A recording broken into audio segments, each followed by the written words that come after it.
BBC প্রবাহে আপনাদের সবাইকে স্বাগত জানাচ্ছি আমি শারমিন রমা। শুরুতেই দেখে নেব আজ কি থাকছে। দেশনেত্রী বেগম খালেদা জিয়ার বর্তমান শারীরিক অবস্থার আলোকে আমরা ইনশাআল্লাহ যদি সব কিছু ঠিক থাকে আমরা কাতার রয়্যাল এয়ার অ্যাম্বুলেন্সের মাধ্যমে দেশনেত্রী বেগম খালেদা জিয়াকে আজকে মধ্যরাত্রির পরে অথবা আগামীকালকের সকালের ভিতর ইনশাআল্লাহ আমরা ওনাকে ইউকেতে অর্থাৎ লন্ডনে ওনাকে একটা নির্ধারিত হসপিটাল আমরা ঠিক করেছি, সেখানে আমরা ইনশাআল্লাহ ওনাকে নিয়ে যাব। ওনার যাওয়ার সময় ওনার সাথে যে বিশেষজ্ঞ চিকিৎসক হিসাবে বেশ কয়েকজন চিকিৎসক এবং দেশের বাইরের 2 জন চিকিৎসক ওনার সাথে থাকবেন এবং এর সাথেও অ্যারোনটিক্যাল ফিজিশিয়ানস যারা আছেন তারাও ওনার মেডিকেল বোর্ডের সদস্য হিসাবে উনি যখন বিমানে থাকবেন যাতে ওনার যাত্রাপথ কোনো অবস্থাতেই কোনো ধরনের প্রতিকূলতার মধ্যেও যাতে ওনাকে সুস্থভাবে ওনার চিকিৎসা দেওয়া যায় সেই লক্ষ্যেই সকল প্রস্তুতি সম্পন্ন করে আমরা ইনশাআল্লাহ আজকে মধ্যরাত্রির পরে আগামীকালকে আর্লি মর্নিংয়ের মধ্যে বাংলাদেশ থেকে ওনাকে দেশের বাইরে নেওয়া হবে মেডিকেল বোর্ডের পরামর্শক্রমে। আমরা সেজন্য আপনাদের মাধ্যমে দেশবাসীর কাছে আমরা দোয়া চাই। দেশ এবং দেশের বাইরে থেকে হাজারো মানুষ, লক্ষ লক্ষ মানুষের যে আকুতি সেইটির প্রতি শ্রদ্ধা রেখে আমরা আবারও বলতে চাই আপনারা অনেক দোয়া করেছেন, সেজন্য আমরা কৃতজ্ঞ। আপনাদের এই দোয়াই ইনশাআল্লাহ দেশনেত্রী বেগম খালেদা জিয়াকে সুস্থ করে তুলবে এবং আপনাদেরকে মাধ্যমে আমাদের ভারপ্রাপ্ত চেয়ারম্যান জনাব তারেক রহমান, ওনার পরিবারের সদস্য ডক্টর জুবাইদা রহমান এবং জাইমা রহমান, ওনার কন্যা, ওনার ছোট ছেলের মিসেস সৈয়দা শামিলা রহমান এবং তাদের 2 কন্যা জাফিয়া এবং জাহিয়া রহমান, ওনার ছোট ভাই শামীম ইস্কান্দার সহ ম্যাডামের ছোট বোন এবং তাদের অগণিত আত্মীয় স্বজনের পক্ষ থেকে আমরা আপনাদের কাছে দোয়া চাই, কৃতজ্ঞতা জানাই, আপনাদের সবার সহযোগিতা চাই। সহযোগিতার জন্য ধন্যবাদ জানাই বাংলাদেশের বর্তমানের অন্তর্বর্তীকালীন সরকারের প্রধান উপদেষ্টা সহ উপদেষ্টা পরিষদের সদস্যগণ এবং বিভিন্ন বাংলাদেশ সেনাবাহিনী সহ বিভিন্ন পর্যায়ের আইন শৃঙ্খলা রক্ষাকারী বাহিনী এবং ফরেন মিনিস্ট্রি সহ বিভিন্ন মন্ত্রণালয় এবং বাংলাদেশস্থ Chinese embassy, Qatar embassy, Saudi embassy, UK embassy, Pakistan embassy, ভারতীয় এমবেসি আমাদেরকে যে ধরনের ইভেন রাশিয়ান এমবেসি সহ সবাই যে ধরনের সহযোগিতা করছেন সেজন্য আমরা সবার কাছে কৃতজ্ঞ এবং আপনাদের মাধ্যমে দেশবাসীর কাছে দোয়া চেয়ে আমি আমার বক্তব্য শেষ করছি। আপনারা সবাই দেশনেত্রীর সুস্থতার জন্য দোয়া করবেন, এটি আমাদের ভারপ্রাপ্ত চেয়ারম্যানের আপনাদের মাধ্যমে সবার কাছে অনুরোধ। ধন্যবাদ সবাইকে। পরিস্থিতি কি একটু উন্নতি হয়েছে? পরিস্থিতি কি আগের থেকে স্থিতিশীল আছে, উন্নতি হয়েছে? আমরা আপনাদেরকে আগেও বলেছি মেডিকেল বোর্ডের পরামর্শের বাইরে কোনো অবস্থাতেই ওনার পরিবার অথবা আমরা দল কোনো অবস্থাতেই কোনো চিন্তা করছি না। আমি আপনাদেরকে যে সমস্ত চিকিৎসকদের কথা বলেছি সবাইকে নিয়ে আমাদের ভার্চুয়াল কিছু মিটিং কালকে 3 বার হয়েছে। ফিজিক্যালি দেখেছি ইউকের ডাক্তার এবং চাইনিজ ডাক্তার, ওনারা ফিজিক্যালি এসছেন আমাদের দেশের মেডিকেল বোর্ডের সদস্যদের সাথে। এই মুহূর্তেও আমাদের এই হসপিটালে ইউকের স্পেশালিস্ট ইন্টেন্সিভ ওরা কেয়ারের যে I2 স্পেশালিস্ট উনি এবং চাইনিজ স্পেশালিস্ট যারা ছিলেন ওনাদের সবার সাথে সর্বশেষ আলোচনা হয়েছে। আমরা এখনও আল্লাহ রাব্বুল আলামিনের অশেষ মেহেরবানিতে আমরা অনেক অনেক আশাবাদী। ইনশাআল্লাহ দেশনেত্রী বেগম খালেদা জিয়া, ওনার নামের আগে আমরা সবাই আপসহীন বলি, আল্লাহর অশেষ মেহেরবানিতে উনি অনেক প্রতিকূলতার মাঝেও ঘুরে দাঁড়িয়েছেন। এবারও ইনশাআল্লাহ আল্লাহর অশেষ রহমতে উনি আবারও আমাদের মাঝে ফেরত আসবেন এ আশাবাদ ব্যক্ত করছি। 80-র দশকে ভারতের মানুষের মুখে মুখে ছিল তার নাম। তার কঠোরতার উদাহরণ দেওয়া হতো এমন কথা বলে যে 22 জনকে এক লাইনে দাঁড় করিয়ে গুলি করে হত্যা করার পরও তিনি বিন্দুমাত্র অনুশোচনা অনুভব করেননি। She was of a small build, not visually like a real bandit, almost looked like the girl next door. শৈশব আর কৈশোরে উচ্চবর্ণের হিন্দুদের হাতে টানা ধর্ষণের শিকার হওয়া ফুলন দেবী এখনও ভারতের মানুষের কাছে পরিচিত ব্যান্ডিট কুইন বা দস্যু রানী হিসেবে। हमने भी सोचा कि इतने बुरे बुरे अत्याचार हुए मेरे साथ तो हम क्यों मर जाएं? जिन्होंने मेरे साथ अत्याचार करा हम क्यों उन्हें बता दें कि अगर किसी के साथ तुम ऐसा करोगे तो तुम्हें भी जवाब मिलेगा। উত্তরপ্রদেশের একটি গ্রামে নিম্নবর্ণের হিন্দু পরিবারে ফুলন দেবীর জন্ম 1963 সালে। 11 বছর বয়সে চাচাদের চাপে তার পরিবার তাকে বিয়ে দিতে বাধ্য হয় প্রায় 40 বছর বয়স্ক এক ব্যক্তির সাথে। ওই ব্যক্তি শিশু ফুলনকে শারীরিক ও যৌন নির্যাতন করত।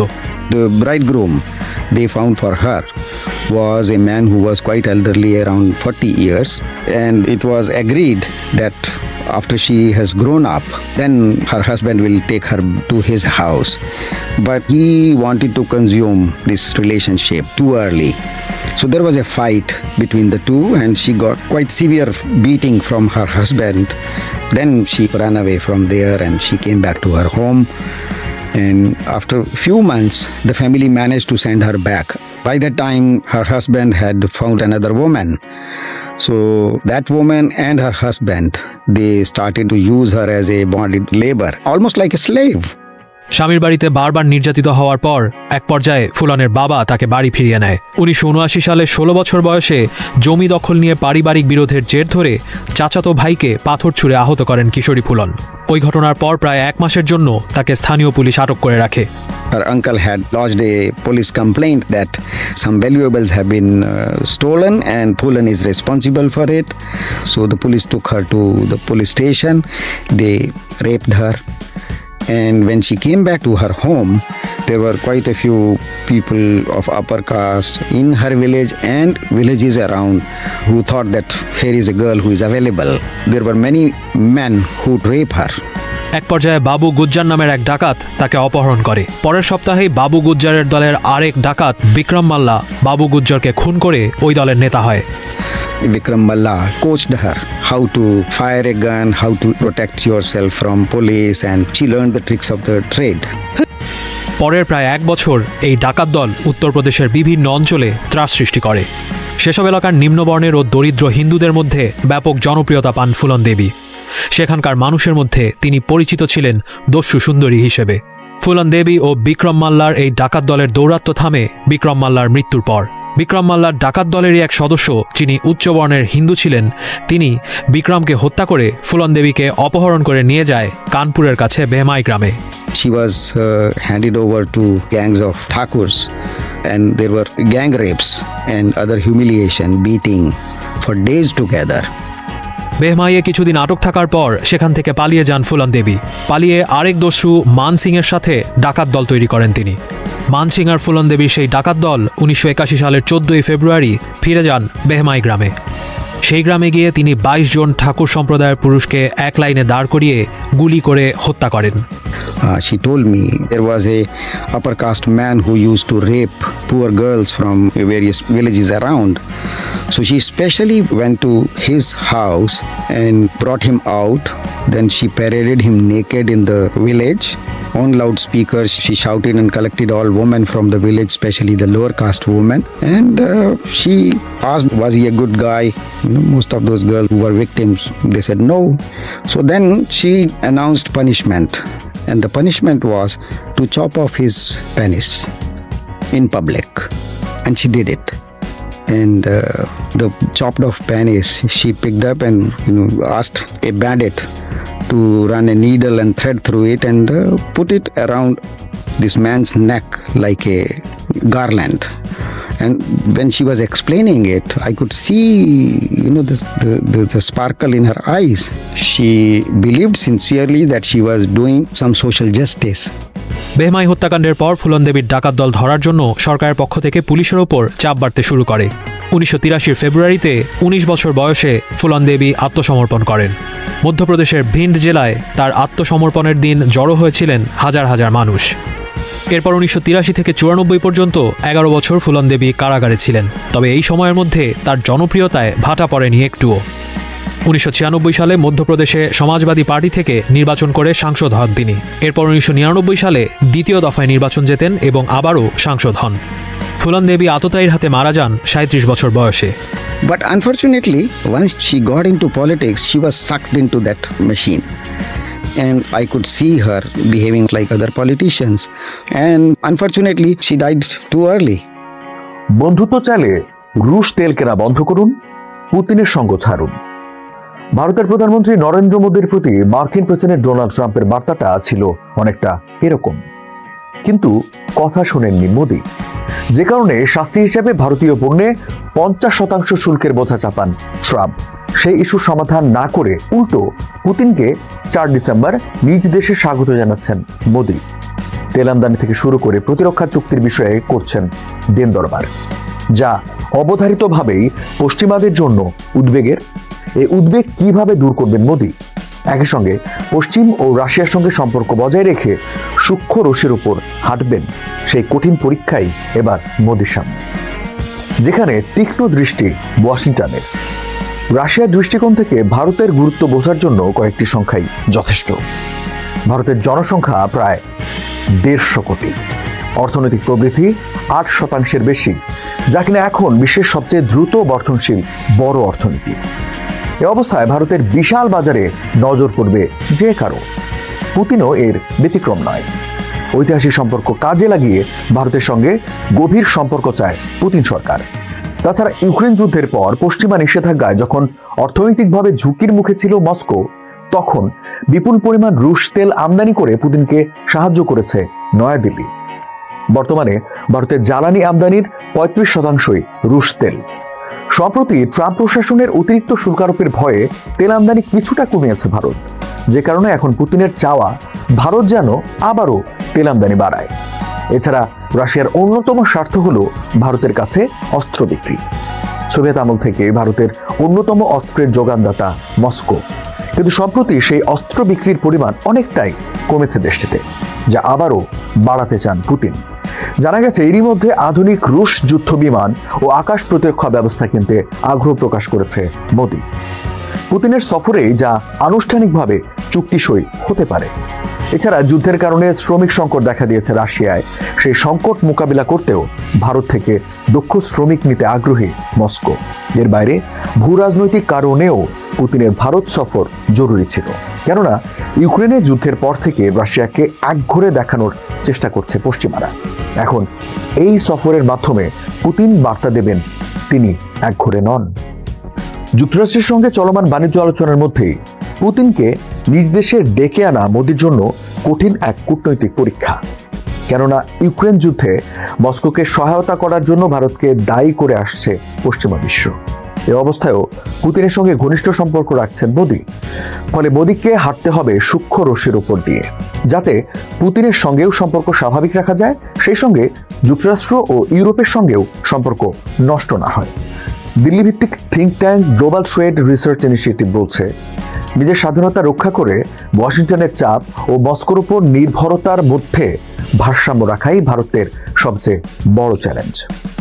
রাশিয়ার যেমন ভারতকে প্রয়োজন, তেমনি ভারতেরও আছে স্বার্থ। সম্প্রতি ভারত রাশিয়ার দ্বিপক্ষীয় বাণিজ্যের আকার অনেক বেড়েছে। 2020 সালে যে বাণিজ্যের পরিমাণ ছিল মাত্র $8.1 বিলিয়ন, সেটা 2025 সালের মার্চ নাগাদ দাঁড়িয়েছে $68.72 বিলিয়ন। আর এই বাণিজ্য বৃদ্ধির মূল কারণ রাশিয়ার কাছ থেকে সস্তায় তেল কেনা। ফলে রাশিয়া ভারত দ্বিপক্ষীয় বাণিজ্যে রাশিয়ার রপ্তানি আয়ের পাল্লায় ভারী। এখন অন্য খাতের পণ্য রপ্তানি বাড়িয়ে বাণিজ্য ভারসাম্যের চেষ্টা চালাচ্ছেন মোদী। মূলত রাশিয়ার বাজারে ভারতীয় ভোগ্য পণ্যের যোগান শক্তিশালী করার চেষ্টায় আছেন এই বিজেপি নেতা। তাছাড়া রাশিয়ার মতো এত সস্তায় তাদের তেল কেউ দেবে না, কাজে পশ্চিমা হুমকির বিপরীতে নিজ দেশের জনগণের স্বার্থও বিবেচনায় রাখতে হচ্ছে মোদীকে। যুক্তরাষ্ট্র, চীন ও রাশিয়া এই তিন পক্ষের সঙ্গে সম্পর্ক বজায় রাখতে কৌশল অবলম্বন করছে মোদী সরকার। ইউক্রেন যুদ্ধের পর রাশিয়ার কাছ থেকে সস্তায় তেল আমদানি করেছে। এখন ট্রাম্প প্রশাসন ক্ষুব্ধ হওয়ায় রুশ তেল কেনা কমিয়ে যুক্তরাষ্ট্র থেকে 22 লাখ মেট্রিক টন তরল পেট্রোলিয়াম গ্যাস কেনার চুক্তি করেছে ভারত। এছাড়াও যুক্তরাষ্ট্রের সঙ্গে প্রযুক্তি, বাণিজ্য ও বিনিয়োগে সহযোগিতা বাড়ানোর কথা বলছে। এদিকে চীনের সঙ্গেও সম্পর্ক স্বাভাবিক করতে চাইছে মোদী সরকার, কেননা সম্প্রতি পাকিস্তানের সঙ্গে উত্তেজনা বেড়েছে। এই অবস্থায় চীনের সঙ্গে উত্তেজনা বাড়লে তা সামাল দেওয়া কঠিন, যে কারণে চীনের ঘনিষ্ঠ মিত্র রাশিয়ার কাছ থেকে অস্ত্র আমদানিও বাড়াতে চাইছে দেশটি। সে সঙ্গে নিজ দেশে প্রতিরক্ষা শিল্প গড়তে ও বিভিন্ন দেশ থেকে অস্ত্র কিনতে চাইছে নয়াদিল্লি। তবে রাশিয়ার কাছ থেকে এখন ভারতের চাওয়া উন্নত S-500 আকাশ প্রতিরক্ষা ব্যবস্থা ও Su-57 পঞ্চম প্রজন্মের যুদ্ধবিমান। কেননা প্রতিপক্ষ পাকিস্তান ইতোমধ্যেই চীনের J-35 স্টেলথ যুদ্ধবিমান কিনেছে। এছাড়া পুতিনকে আমন্ত্রণ জানানোর মধ্য দিয়ে মোদি পশ্চিমা বিশ্ব ও চীনকে জানান দিতে চান তার হাতে তৃতীয় বিকল্প আছে। তবে পুতিনের সঙ্গে সম্পর্কের ব্যাপারে সতর্ক করেছেন অবজারভার রিসার্চ ফাউন্ডেশন ORF ফেলো নন্দন উন্নিকৃষ্ণান। তার ভাষ্য, যতক্ষণ পর্যন্ত যুক্তরাষ্ট্রের সঙ্গে বাণিজ্য চুক্তি চূড়ান্ত না হচ্ছে ততক্ষণ ভারতের খুব সতর্ক থাকা দরকার। এই কঠিন সময়ে নতুন কোনো বিরোধ তৈরি করা ঠিক হবে না। অপারেশন সিন্দুরের সময় ভারতকে সুবিধাজনক অবস্থানে এনে দিয়েছিল রাশিয়ার তৈরি আকাশ প্রতিরক্ষা ব্যবস্থা S-400। 2018 সালে মস্কোর সঙ্গে $5.43 বিলিয়ন চুক্তিতে এই মডেলের 5টি ক্ষেপণাস্ত্র ব্যবস্থা কেনার চাহিদা দিয়েছিল দিল্লি। পাকিস্তানের আকাশসীমার বহু ভেতরে থাকা একাধিক যুদ্ধবিমানকে শনাক্ত করার পাশাপাশি ট্র্যাক করে ভূপাতিত করে এই প্রতিরক্ষা ব্যবস্থা। ফলে পুরো অভিযানে আকাশে স্পষ্ট আধিপত্য নিশ্চিত হয় ভারতের। ওই অভিযানের পর S-400-এ দারুণ মুগ্ধ হয় মোদী সরকার। তাই তো আরও 5টি রেজিমেন্ট কেনার পরিকল্পনা আসছে তারা। একটি ভারতীয় S-400 রেজিমেন্টে থাকে 16টি লঞ্চার। এগুলো ভাগ করা থাকে 2টি ব্যাটারিতে। প্রতিটি ব্যাটারি নিয়ন্ত্রণ করে আলাদা কমান্ড অ্যান্ড কন্ট্রোল সিস্টেম, আর লক্ষ্য খুঁজে বের করে আঘাত হানতে থাকে নিজস্ব নজরদারি ও এনগেজমেন্ট রাডার।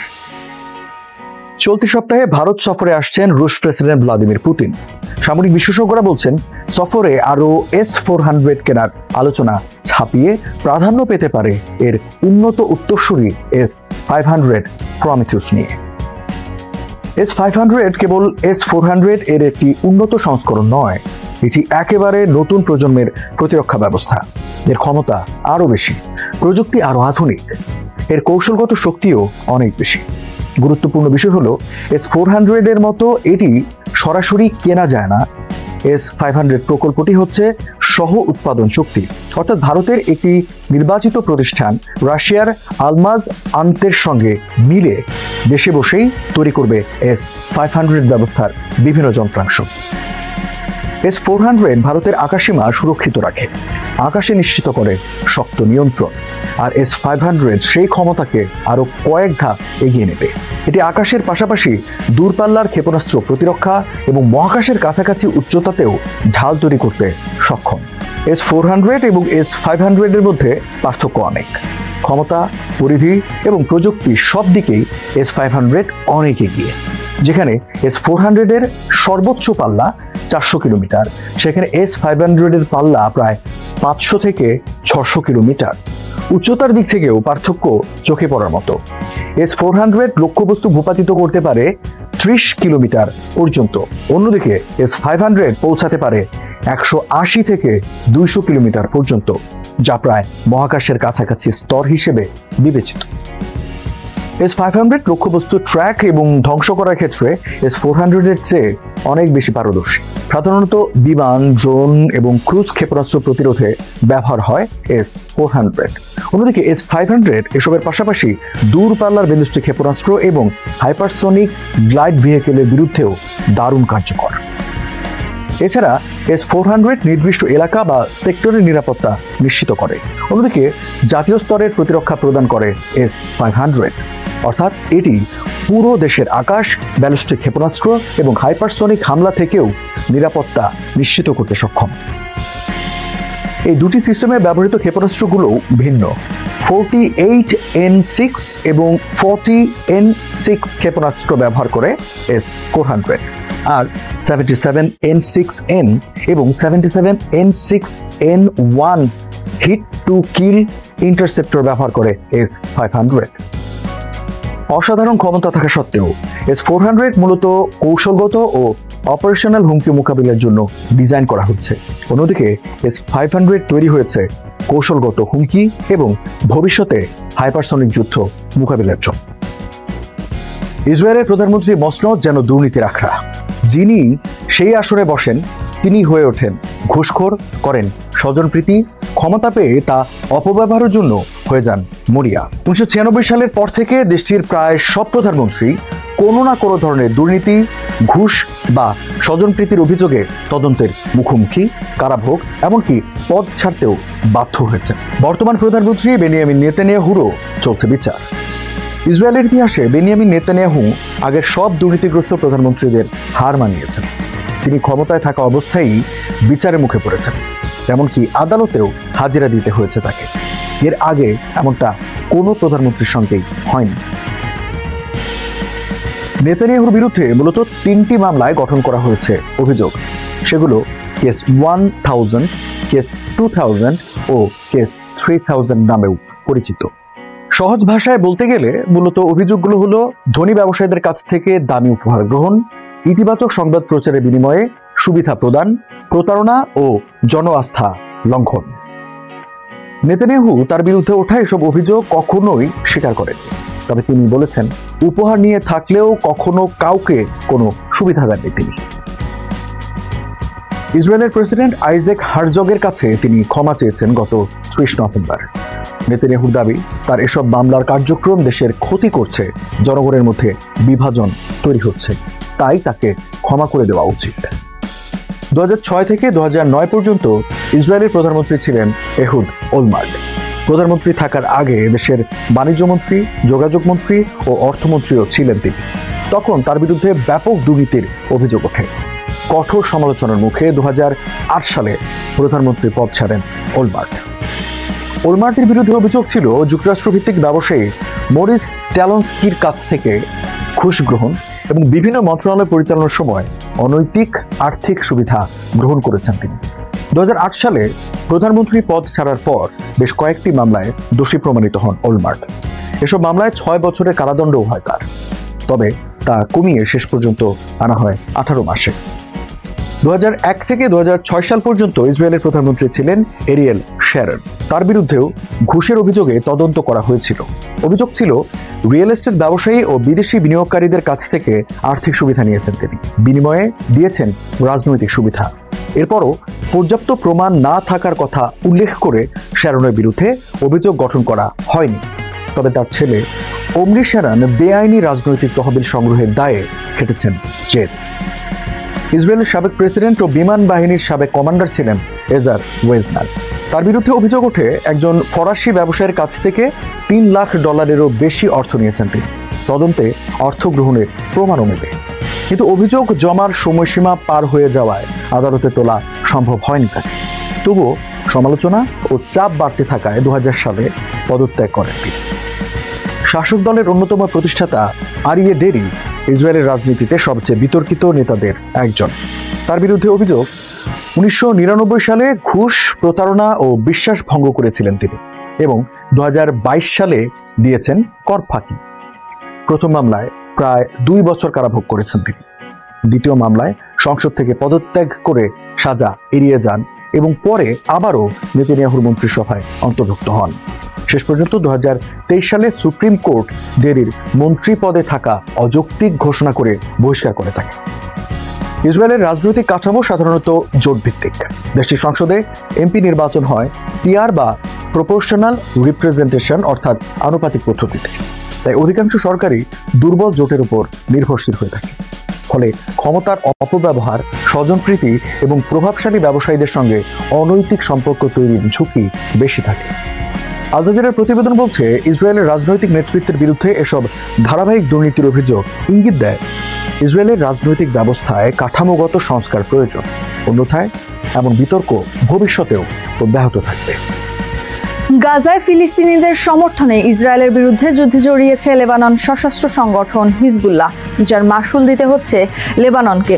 হিজবুল্লাহর ঘাঁটি আছে এমন অভিযোগে নিজেদের খেয়াল খুশি মতো লেবাননে হামলা চালাচ্ছে ইসরায়েল, মোতায়েন রেখেছে সেনা সদস্য।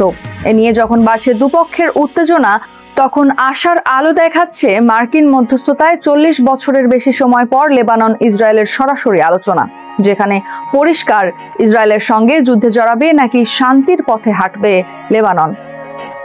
40 বছরের বেশি সময় পার হওয়ার পর প্রথমবারের মতো সরাসরি বৈঠক করছে লেবানন ও ইসরায়েল। দুই দেশের ঐতিহাসিক বৈঠকটি হয়েছে লেবানন ইসরায়েল সীমান্ত রেখা ব্লু লাইন এলাকা নাকুরায়।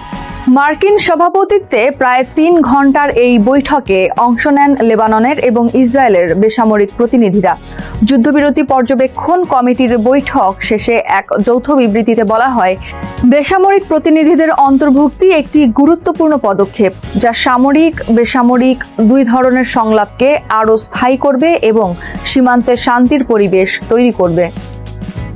ইসরায়েলের সঙ্গে বৈঠকের ব্যাপারে লেবাননের প্রধানমন্ত্রী নাওয়াফ সালাম বলেন, লেবানন কেবল নিরাপত্তা নয়, এর বাইরেও আলোচনায় যেতে প্রস্তুত, তবে এটি শান্তি চুক্তির আলোচনা নয় বলে জানান তিনি।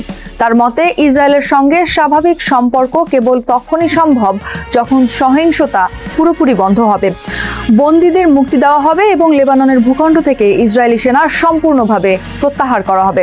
এছাড়া 2002 সালে আরব শান্তি উদ্যোগে অটল অবস্থানের কথা জানিয়েছেন সালাম। তার মতে 1967 সালে দখল করা সব এলাকা থেকে ইসরায়েল পুরোপুরি সরে গেলে তবেই সম্পর্ক পূর্ণ স্বাভাবিক হবে। এর বাইরে ইসরায়েলের সঙ্গে আলাদা কোনো শান্তি চুক্তি করবে না লেবানন। এছাড়া সাম্প্রতিক ইসরায়েলি বিমান হামলাকে উত্তেজনা বাড়ার পরিষ্কার সংকেত বলেও উল্লেখ করেন দেশটির প্রধানমন্ত্রী। গত মাসেও লেবাননের রাজধানীর বৈরুতে বিমান হামলা চালিয়েছে ইসরায়েল। এক্ষেত্রে তাদের দাবি, হিজবুল্লাহর ঘাঁটি ও যোদ্ধাদের লক্ষ্য করে এ হামলা চালানো হয়েছে। এছাড়াও হিজবুল্লাহর কথা বলে দক্ষিণ লেবাননের 5টি এলাকায় এখনো নিজেদের সেনা মোতায়েন রেখেছে তেল আবিব, জানিয়ে সম্প্রতি ইসরায়েলের সঙ্গে সংঘাতের আশঙ্কা বাড়ছিল লেবাননের। সেই আশঙ্কার মধ্যে লেবাননের সঙ্গে সরাসরি বৈঠক করতে পেরে উচ্ছ্বাসিত ইসরায়েল। বৈঠককে ঐতিহাসিক মুহূর্ত আখ্যা দিয়ে ইসরায়েল সরকারের মুখপাত্র শোস বেদ্রোসিয়ান বলেন, এই বৈঠকের ফলে মধ্যপ্রাচ্যে শান্তির নতুন সুযোগ তৈরি হয়েছে। এর আগে বৈঠক নিয়ে ইসরায়েলের প্রধানমন্ত্রী বেনিয়ামিন নেতানিয়াহু বলেছিলেন, এই আলোচনায় লেবানন ও ইসরায়েলের মধ্যে ভবিষ্যৎ সম্পর্ক ও অর্থনৈতিক সহযোগিতার ভিত্তি। ইসরায়েলের সঙ্গে বৈঠকের পর স্বাভাবিকভাবেই চাপ বাড়বে হিজবুল্লাহর ওপর, যার আভাস দিয়েছেন প্রধানমন্ত্রী সালামও। তিনি বলেন, এই কমিটির কাজ এখন আরও বেশি হিজবুল্লাহ আবার অস্ত্র সংগ্রহ করছে কিনা তা যাচাই করা এবং লেবাননের সেনাবাহিনী তাদের অবকাঠামো ভাঙছে কিনা তা পর্যবেক্ষণ করা। এছাড়া এই কাজে তদারকি করতে মার্কিন সেনা মাঠে নামার ইঙ্গিত দিয়েছেন সালাম, যাতে স্পষ্ট হয়েছে নিয়ন্ত্রীকরণ ইস্যুতে ইসরায়েল ও যুক্তরাষ্ট্রের প্রচণ্ড চাপের মুখে পড়তে যাচ্ছে হিজবুল্লাহ। বৈঠকে লেবাননের পক্ষ থেকে প্রতিনিধি হিসেবে মনোনীত করা হয়েছিল যুক্তরাষ্ট্রের নিযুক্ত সাবেক রাষ্ট্রদূত সিমন কারামকে, জানিয়ে আপত্তি জানিয়েছে হিজবুল্লাহ সহ অনেক রাজনৈতিক দল। এছাড়াও নিরস্ত্রীকরণের দাবি প্রত্যাখ্যান করেছে হিজবুল্লাহ। তাদের ভাষ্য, এটা যুক্তরাষ্ট্র ও ইসরায়েলের সঙ্গে যৌথ ষড়যন্ত্রের অংশ। হিজবুল্লাহ প্রধান নাইম কাশেম বলেন, লেবানন রাষ্ট্র দক্ষিণাঞ্চলকে ইসরায়েলি হামলা থেকে রক্ষা করতে ব্যর্থ হয়েছে। তিনি আরো বলেন, গত সপ্তাহে বৈরুতে দক্ষিণ উপকণ্ঠে তাদের শীর্ষ সামরিক নেতাকে হত্যার জবাবে পাল্টা জবাব দেওয়ার পূর্ণ অধিকার হিজবুল্লাহর আছে। তাছাড়া হিজবুল্লাহ বারবারই বলে এসেছে, ইসরায়েলের সঙ্গে আলোচনায় বসা মানেই ফাঁদে পা দেওয়া। ইসরায়েলের ইস্যুতে হিজবুল্লাহর অবস্থান বরাবরের মতোই আপোষহীন, তবে দেশটির প্রধানমন্ত্রী নাওয়াফ সালামের অবস্থান ভিন্ন। তার ভাষ্য, আমরা হিজবুল্লাহকে আরেকটি যুদ্ধে জড়াতে দেব না। ইসরায়েলের পক্ষ থেকে ভবিষ্যতে বড় হামলার ইঙ্গিতপূর্ণ বার্তা পেয়েছেন জানিয়ে তিনি আরো বলেন, বিদেশি দূতরা মনে করছেন পরিস্থিতি এখন বিপজ্জনক এবং আরো খারাপ হতে পারে, কাজেই তা এড়াতে চাইলে হিজবুল্লাহকে অবশ্যই অস্ত্র ছাড়তে হবে, আর এটি রাষ্ট্র গঠনের অন্যতম প্রধান শর্ত। হিজবুল্লাহকে নিয়ে সালাম আরো বলেন, এই অস্ত্র ইসরায়েলকে ঠেকাতে পারেনি, লেবাননকেও রক্ষা করতে পারেনি, কাজেই লেবানন আর কোনো দুঃসাহসিক পদক্ষেপে আরেকটি যুদ্ধে জড়াবে না। গাজাকে সমর্থন করতে গিয়ে যে অভিজ্ঞতা হয়েছে তা থেকে আমাদের শিক্ষা নিতে হবে। যুক্তরাষ্ট্রের নিশ্চয়তায় নিরাপদে দেশ ছেড়ে পালানোর সব সুযোগ হারিয়েছেন ভেনেজুয়েলার প্রেসিডেন্ট নিকোলা মাদুরো। নভেম্বরে মার্কিন প্রেসিডেন্ট ডোনাল্ড ট্রাম্পের সঙ্গে মাদুরোর একটি সংক্ষিপ্ত ফোন আলাপ হয়। এ সময় মাদুরোর একাধিক অনুরোধ প্রত্যাখ্যান করেন ট্রাম্প। ওই ফোন আলাপ সম্পর্কে অবগত 4টি সূত্র জানিয়েছে এমন তথ্য। ভেনেজুয়েলার উপর কয়েক মাস ধরে যুক্তরাষ্ট্রের অব্যাহত চাপের মধ্যে গত 21শে নভেম্বর মাদুরোর সঙ্গে ফোন আলাপ হয় ট্রাম্পের। এর আগে মার্কিন সেনারা গত সেপ্টেম্বরের শুরুর দিকে ক্যারিবীয় সাগর ও প্রশান্ত মহাসাগরে সন্দেহভাজন মাদকবাহী নৌকায় অন্তত 21টি হামলা চালায়। এসব হামলায় নিহত হন অন্তত 83 জন। নিকোলা মাদুরোর বিরুদ্ধে সামরিক চাপের অংশ হিসেবে ট্রাম্প প্রশাসন পরিচালনা করছে এসব অভিযান। মাদুরো ও তার সরকার অবশ্য শুরু থেকেই এই ধরনের অভিযোগ অস্বীকার করে আসছে। তাদের দাবি, তেলসহ ভেনেজুয়েলার বিপুল পরিমাণ প্রাকৃতিক সম্পদের নিয়ন্ত্রণ নিতেই সরকার পরিবর্তনের চেষ্টা নেমেছে যুক্তরাষ্ট্র। বিষয়টি সম্পর্কে অবগত 3টি সূত্র জানিয়েছে, ফোন আলাপে মাদুরো ট্রাম্পকে বলেছেন তিনি ও তার পরিবারের সদস্যদের বিরুদ্ধে থাকা সব মামলায় ক্ষমা পেলে ভেনেজুয়েলা ছেড়ে যেতে প্রস্তুত। এছাড়া যুক্তরাষ্ট্রের দেওয়া সব নিষেধাজ্ঞা প্রত্যাহারের পাশাপাশি আন্তর্জাতিক অপরাধ আদালতে তার বিরুদ্ধে চলা একটি গুরুত্বপূর্ণ মামলা তুলে নেওয়ার কথাও বলেন মাদুরো। ওই 3টি সূত্রের ভাষ্য, এ সময় ভেনেজুয়েলার শতাধিক সরকারি কর্মকর্তার উপর দেওয়া নিষেধাজ্ঞা তুলে নিতে ট্রাম্পকে অনুরোধ করেন মাদুরো। তাদের অনেকের বিরুদ্ধে মানবাধিকার লঙ্ঘন, মাদক পাচার কিংবা দুর্নীতির অভিযোগ রয়েছে যুক্তরাষ্ট্রের। অপরদিকে 2টি সূত্র জানিয়েছে, নতুন নির্বাচনের আগে একটি অন্তর্বর্তী সরকার পরিচালনার দায়িত্ব ভাইস প্রেসিডেন্ট ডেসলি রদ্রিগেজকে দিতে চান বলেও অনুরোধ করেন মাদুরো। 15 মিনিটের কম সময়ে ওই ফোন আলাপে মাদুরো অধিকাংশ অনুরোধই প্রত্যাখ্যান করেন ট্রাম্প। তবে তিনি মাদুরোকে জানান, পরিবারের সদস্য সহ ভেনেজুয়েলা ছেড়ে পছন্দের গন্তব্যে যাওয়ার জন্য 1 সপ্তাহ সময় পাবেন তিনি। 2 সূত্রের মতে এই সুযোগ শেষ হয়ে যায় 28 নভেম্বর। এদিকে ক্যারিবীয় অঞ্চলে ভেনেজুয়েলার উপকূল ঘিরে বড় ধরনের সামরিক সমাবেশ ঘটিয়েছে যুক্তরাষ্ট্র। সন্দেহজনক মাদকবাহী নৌকায় বেশ কিছুদিন ধরে হামলা চালানো হচ্ছে। সব মিলিয়ে দেখা যাচ্ছে মাদুরোর রাজনৈতিক ভবিষ্যৎ এবং ভেনেজুয়েলার নিরাপত্তা এখন এক অস্থিতিশীল পরিস্থিতির মধ্যে রয়েছে। ট্রাম্পের সঙ্গে ফোন আলাপে তার অধিকাংশ অনুরোধ প্রত্যাখ্যান হওয়া, দেশটির উপর যুক্তরাষ্ট্রের সামরিক ও কূটনৈতিক চাপ এবং উপকূলীয় এলাকায় চলমান সমাবেশ, সব মিলিয়ে ভেনেজুয়েলাকে ঠেলে দিচ্ছে গভীর সংকটময় অবস্থার দিকে। সবাইকে শুভকামনা জানিয়ে আমি শারমিন রমা এখানেই বিদায় নিচ্ছি। ভালো থাকবেন।